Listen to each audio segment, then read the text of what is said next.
예, 요한일서 5장 1절부터 5절에서는 이 사도 요한이 이 그리스도인의 생명이 표현되는 네 가지 요소를 정언하고 있습니다.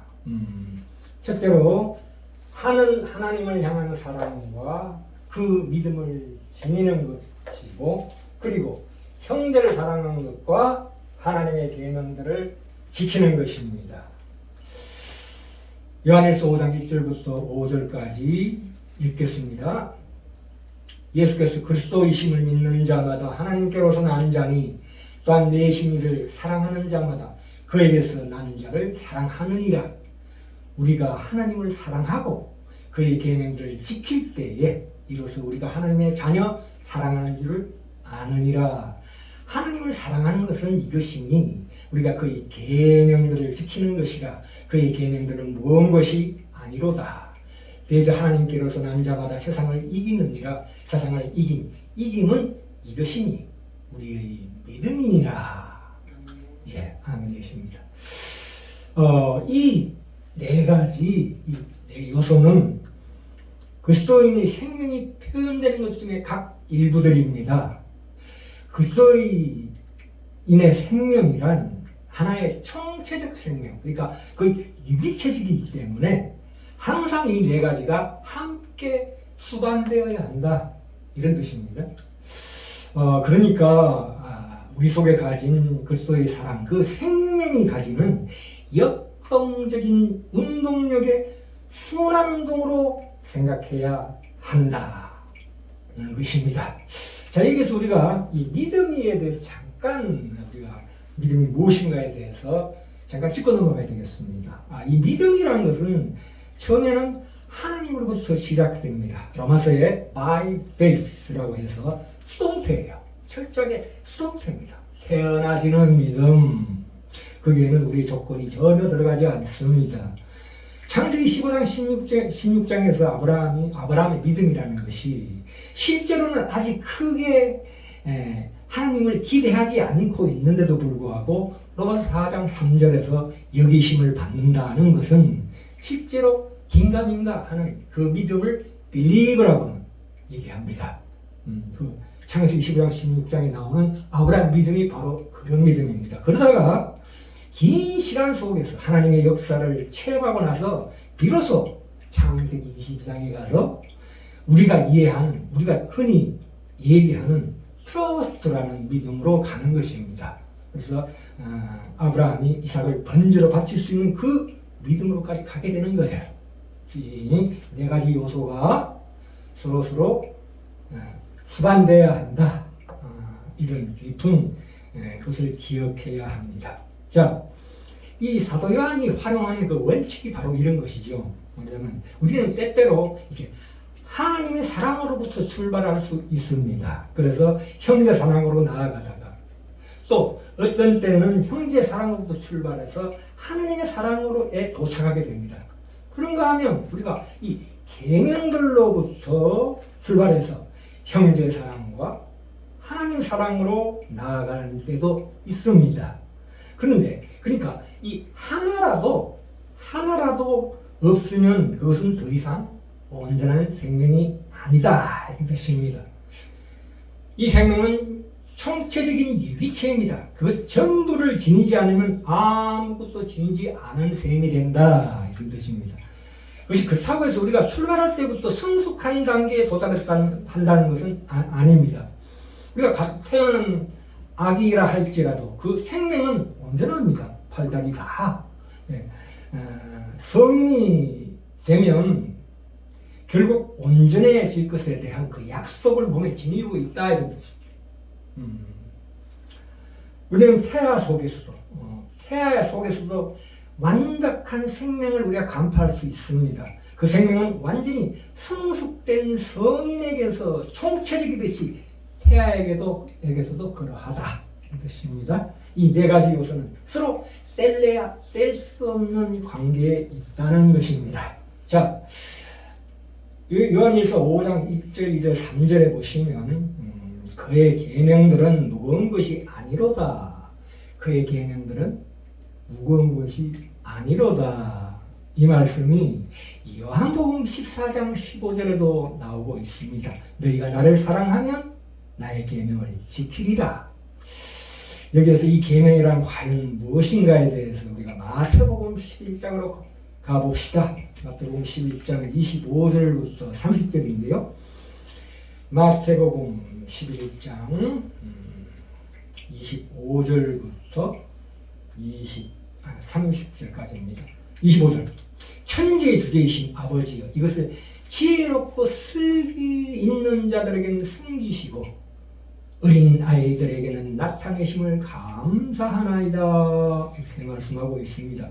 이 성경에 어린 아이들을 비유해서 얘기하는 것은 늘 어린아이는 타인의 도움, 그 아버지의 도움을 늘 필요로 하는 자를 그렇게 얘기합니다. 어린아이라는 것이. 그런데 이게 반대로 천재의 주되신 아버지가 이것을 누구한테 숨기신다고요?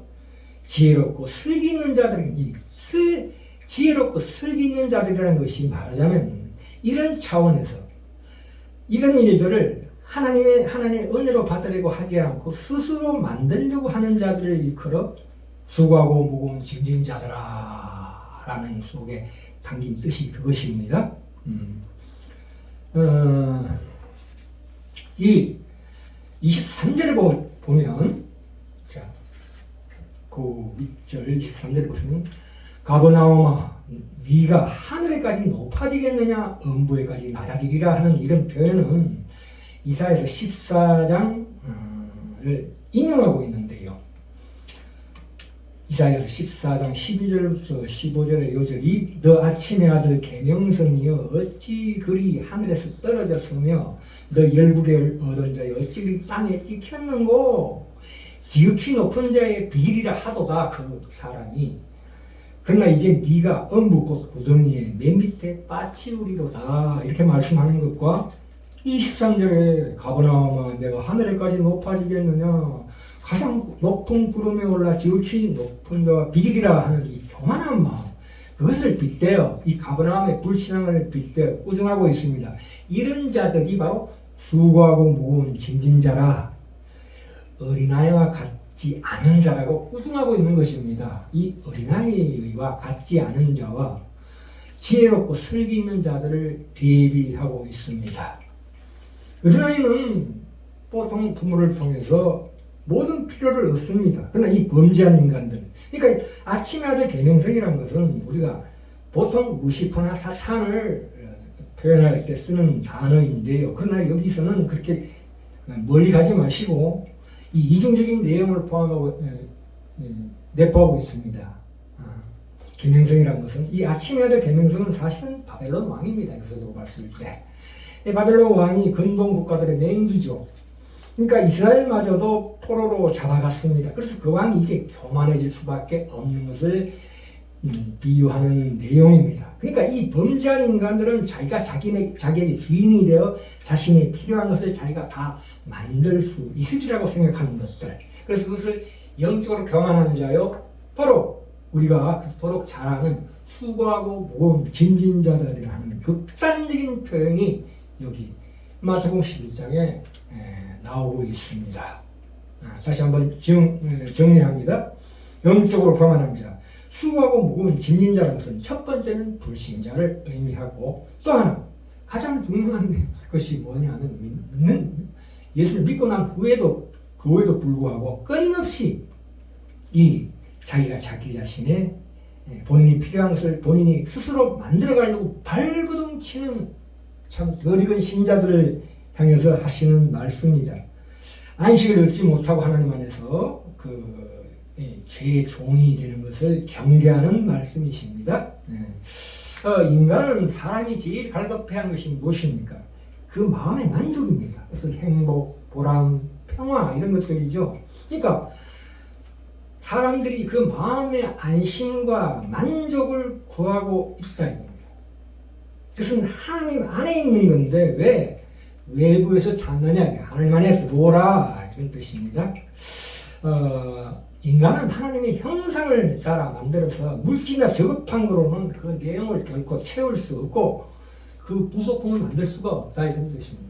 하나님께서는 우리 이 하나님 만드신 이 우리 인간의 라는 제품에 고장이 나면 하나님만이 그 필요한 내용을 공급해 줄 수 있는 분이십니다.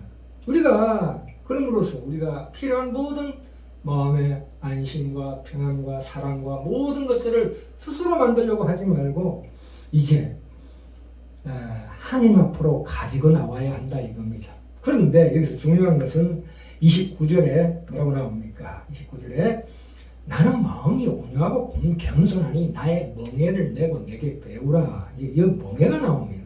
나의 멍에를 메고 나에게 배우라는 건데 예수님이 지신 멍에는 무엇입니까?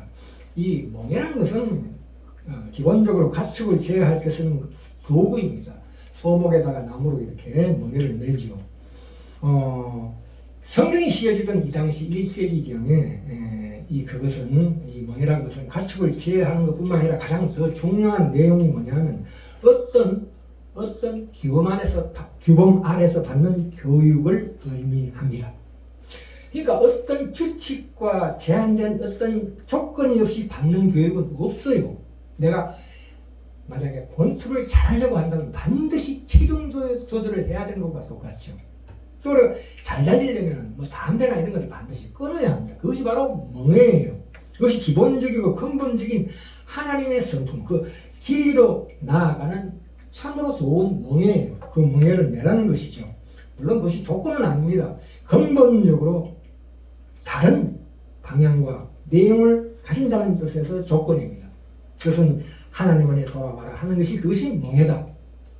그러나 우리가 믿은 후에도 조금만 우리가 방심하면 우리는 다시 자기의 주인으로 돌아갑니다. 아까 아침에 아들 계명쟁이라고 엄중하게 꾸짖은 것 같은 그런 상황이 온다고요. 하나님을 보조수단, 나의 어떤 욕심을 채우는 나의 마음의 평안을 유지하는 어떤 보조 수단으로만 쓰는 것은 옳지 않다 이런 뜻입니다. 자, 여기에서 또 한 걸음 더 나아가세요. 이 28절 하반절에 보시면 내가 너희를 쉬게 하리라 이렇게 나옵니다. 이 쉬게 하리라는 것이 우리 기대와 조금 다릅니다. 마음의 힘을 얻게 해주고 짐지는 법을 가르쳐 준다는 것입니다. 짐을 벗어놓아라. 내가 대신 완벽하게 져주겠다. 물리적인 어떤 모든 형편이 개선된다는 약속은 결코 그런 것보다는 물론 그런 점도 조금은 있지만 그러나 그것보다는 세상의 그 얽매인 종의 무게로부터 자유하게 하는 벗게 하는 것을 해주겠다 이런 뜻이죠. 그것이 바로 성경의 올바른 가르침입니다. 끊임없이 연습시키고 분별하게 하고 깨우치고 분발화시키는 것입니다. 그러니까 이게 왜 온유하고 겸손하라 이런 얘기가 나오냐 하면 이 마음 상태가 억울하다는 거예요. 왜 억울한 문제겠습니까? 내가 예수를 믿고 나서 받은 게 뭐냐면 보상이 없다는 거지요. 자, 아까 말씀드렸죠. 이 멍에가 우리가 무겁다고 느끼는 것은 세상이 그렇게 얘기하는 거예요. 세상이 우리를 그 멍에가 무겁다고 느끼게 하는 잘못된 거짓말이죠. 왜 그런 하나님의 법을 따라야 하느냐? 요한일서 5장 3절에 나오지요. 그의 계명들은 무거운 것이 아니로다. 요한복음 14장 15절에 너희가 나를 사랑하면 나의 계명을 지키리라. 진리의 본질을 만났을 때 우리도 기꺼이 예수님처럼 그것을 질 수 있다는 거지요. 요한복음 4장에 사마리아 여인과의 대화 후에 예수님께서 이 제자들이 다가와서 양식을 드리려고 했을 때 나는 먹었다. 아버지 뜻을 이루는 것이 나의 양식이니라. 그러니까 예수님이 사는 재미가 바로 그런 거지요. 그것이 바로 존재하는 이유이고 그의 기쁨이라는 거죠. 그러니까 예수님은 억울하지 않다. 예수 믿은 보상이 없어도 나는 억울하지 않다. 너희 수고하고 무거운 짐진 자들은 누굽니까? 억울하는 자지요. 예수 믿어서 뭔가 좋아지는 것도 없고 이런 생각을 하는 것입니다. 그래서 하박국에 보면은 나오지요. 하박국 선지자의 불평이 그거죠. 아니 세상은 왜 공평하지가 않습니까? 왜 세상에 공의가 실현되지 않느냐 이겁니다. 악한들은 시편 73편 예로 들으면서 살찜으로 눈이 솟아나고 얼마나 막말로 처먹었는지 눈까지 튀어나오고 죽을 때도 편하게 죽더라 이거예요. 근데 우리는 왜 모양입니까? 이렇게 따지고 들어오죠. 근데 하나님께서 이렇게 대답하십니다. 의인은 믿음으로 말미암아 산다. 믿음으로 말미암아 산다는 것은 무엇입니까? 세상에 공의가 실현되는 공평한 사회가 되는 것은 하나님이 결코 의도하지 않고 있다. 그 하나님만이 우리의 보상이 되시는 것이라는 것을 가르쳐주고 있습니다. 우리 모든 존재와 삶의 모든 영역에서 바로 하나님께서 우리의 보상이시고 하나님을 죄송한 표현이지만 소유하는 길로 우리를 인도하실 때에 바로 이 수고하고 모은 짐이 다 내게로 오라 라는 말씀에 담긴 깊은 뜻입니다. 그래서 하박국서 3장 17절 18절에 이 말씀이 나오죠. 자, 읽겠습니다. 비록 무화과 나무가 무성치 못하며 포도나무에 열매가 없으며 감람나무에 소출이 없으며 밭에 식물이 없으며 우리의 양이 없으며 외양간에 소가 없을지라도 나는 여호와를 인하여 즐거워하며 나의 구원의 하나님을 인하여 기뻐하리로다. 신자된 보상은 하나님 당신 한 분이십니다. 우리가 기대하는 그런 식의 보상은 영원한 나라에서야 드디어 허락됩니다. 이 세상에 있는 것들은 우리의 훈련을 위한 것이지 우리에게 주려고 만든 것이 아닙니다. 그것이 바로 하나님께서 우리를 향하신 그 하나님의 사랑이요, 우리의 믿음이요, 형제를 사랑하는 것과 그의 계명들을 지키는 가운데서 우리 진정한 정체성이 점점 더 회복되어 드디어 우리 나이로부터 성령에게까지 예수 그리스도의 닮은 충만한 본연화까지 갈 수 있는 우리의 존재가 형성이 될 수 있다. 것입니다.